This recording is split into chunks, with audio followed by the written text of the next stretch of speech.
नमस्कार मित्रांनो, आज मी आपल्या उरणमधील 4 फटा किंवा इतर ठिकाणी जे रोज सकाळी मोठ्या प्रमाणात रोजंदारी कामगार थांबलेले असतात त्यांच्याबद्दल बोलणार आहे।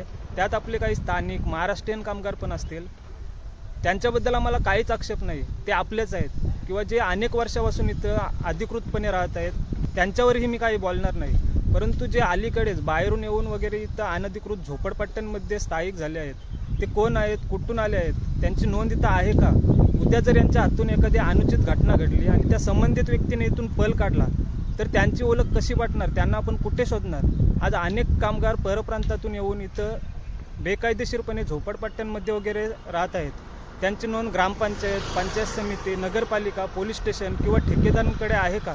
हे कोणीही पाहत नाही। मी उरणमधील सर्व नागरिकांना, ठेकेदारांना आणि दुकानदारांना आवाहन करेन की ओळखपत्र तपासल्याशिवाय आपण कोणालाही कामावर ठेवू नका।